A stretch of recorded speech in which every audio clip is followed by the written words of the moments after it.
good work day today. I thought you got some more situational work. Got into a little bit of overtime. Game situations.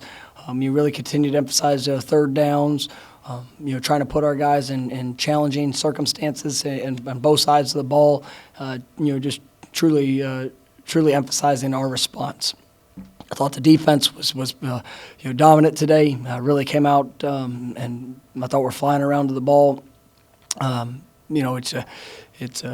excited about the potential of the group. We just got to continue to work with our consistency in every aspect. Offensively, you still coming along. Got a lot of learning. Working a couple different rotations and in regards to every position. I see potential there, but obviously potential is not going to do a whole lot for us if we can't go out there and maximize it. So it's a challenge to that group.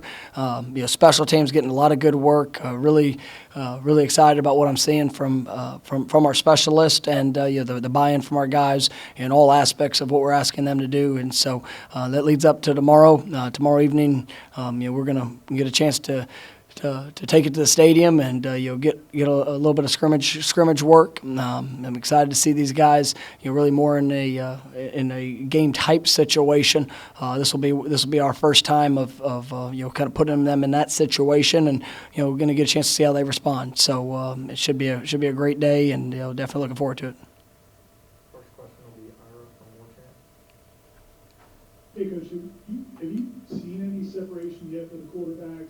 And how much will scrimmages weigh more than the 11-on-11 stuff you guys do during practices? Yeah, I mean that's you've definitely seen a lot of good work, really, from all four of the top guys, and I think they've shown flashes, and once again we're looking for that consistency in all aspects, but you've definitely I've seen growth in all of them, and the two freshmen, they're coming along. You could tell that it's a lot of information for them, but they are absolutely embracing this process, and you're seeing them get better each and every day. And probably gonna take a good look at those guys, in the scrimmage situation, with it being their first college scrimmage. And first, real, live type action work. So we'll get a great sense of where they are. But I mean, the scrimmages play a big role. But it's going to be an all-inclusive approach when we look at how we're evaluating these guys. But production matters, man. When you're out there on the field, whether you're with the ones, twos, or threes, if you're making the other 10 guys out there better by the way that you play, that speaks volumes to me. Next would be Matt Baker from Tampa Bay Times. Hey, Mike, to follow up on yesterday, have you had a chance to talk with Warren or the other two guys about what was said and kind of through the air, or where do things stand there? No, I haven't. Next would be Adlon from Warchamp. Back to quarterbacks, Coach, it was pretty noticeable, and James also mentioned that he changed a little bit of his throwing motion, I guess tightened it up a little bit. What sort of benefits do you get from that, and how did that conversation sort of happen to you or Jenny kind of approaching with it?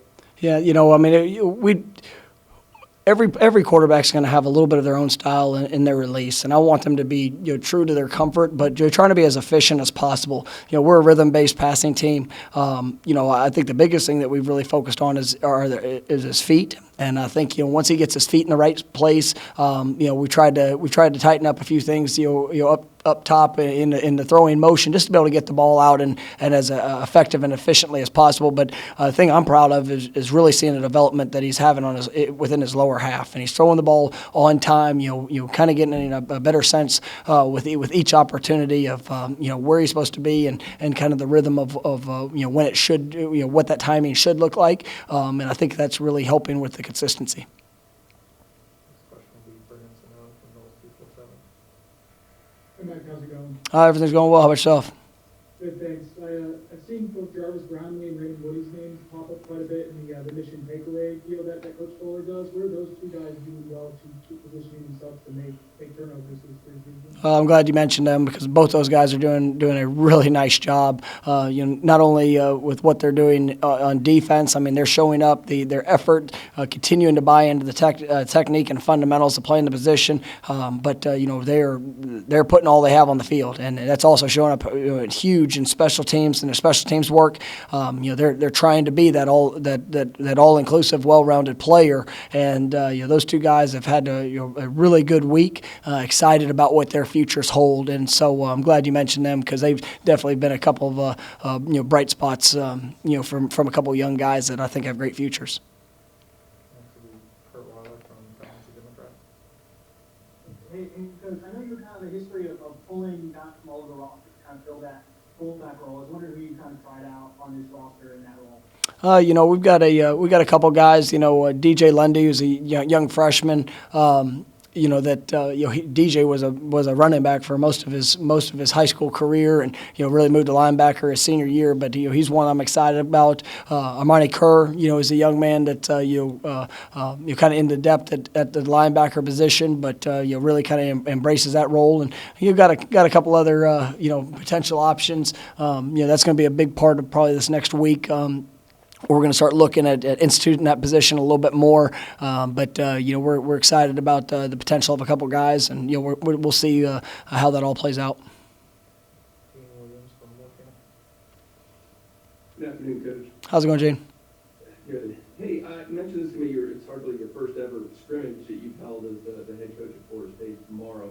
Can you walk us through, since you haven't done one here before, can you kind of walk us through what you do in that scrimmage, and if there's something unique that maybe you do in a scrimmage format that maybe other coaches don't? Yeah, well, the first scrimmage is going to be very situational, and I say that it'll all be dictated the starting field position, making sure that we hit every landmark. There'll be a coming out, there'll be a sudden change, short field. There's going to be just base series. Probably try to throw a 2-minute situation in there. At some point, probably an overtime to wrap it. Just trying to help guys understand the course of the game. The different things that could show up, and obviously focusing on their response. One of the things that we have to do, and it will incorporate tomorrow, is also the sideline adjustments. That's one of the biggest things that we try to make sure that we coach up throughout scrimmages is, what does that look like? Anytime you're going against each other, there's always somebody that could be constantly rolling. But we try to build in, a little bit of time for both sides of the ball. Hey, this is where we sit. This is what it needs to look like. This is, to the detail of where guys stand. Just so that if the starter's, in a chair, the backup needs to be behind them, and we just want everybody to gain comfort in what that looks like. We're also going to get some good special teams work. This will be one of our first full live special teams opportunities, and you continue to build off the things that we've been doing up until this point. So we'll have another scrimmage here later in camp that will kind of go more as a game flow, but I just don't want to miss out on any opportunity for a situation. So that's why we kind of script that as much as we can in the first one. Next will be David Hill from ESPN.com. Hey, Mike, I appreciate the time. I wondered, is there a rationale for why you didn't reach out to Warren after those comments? And did you have an opportunity to talk with the rest of the team last night to kind of make sure everybody is on the same page? I know when we talked to you yesterday, it was right after practice. You hadn't had much time to digest any of this. I can tell you that this team is on the same page.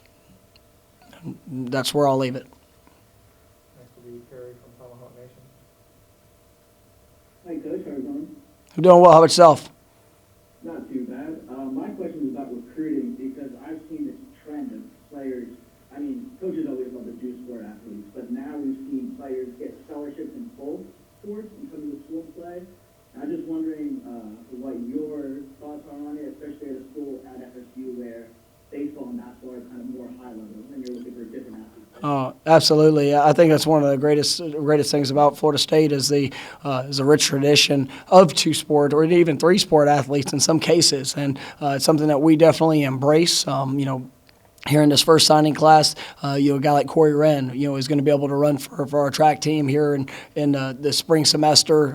We feel like that provides a great opportunity. We've got some potential, other dual sport guys that, the biggest thing that I always want to ensure or make, for these guys as they go through the process is that we want to make sure they're making a positive impact in both sports. And, I don't ever want to keep a young man from an opportunity of fulfilling a dream if it is to play both sports, but also want to make sure that they're maximizing the potential they have, in both. And if they're not going to be productive contributors in the other sport, then we want to focus on what they're doing here on the football field and making sure we're maximizing the time that they have throughout their career.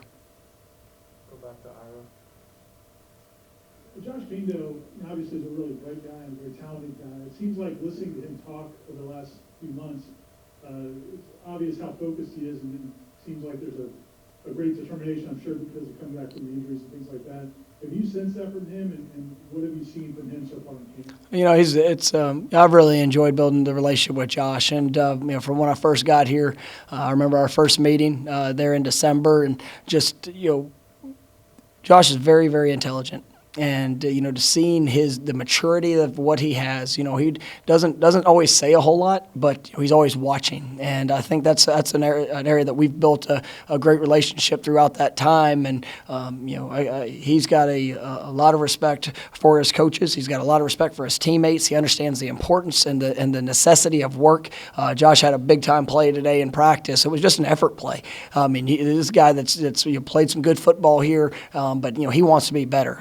This is a year that that we're counting on him, and he knows there's been some bumps in the roads, and trying to maximize the opportunity he has in front of him for this year. There's probably going to be a bump in the road at some point this year for him. That's part of life, but for him, he's controlling the response, and he's given everything that he has, and I'm really, really pleased with what I've seen from him, and we're going to continue to push him because I think he's got an extremely high ceiling of where he can go.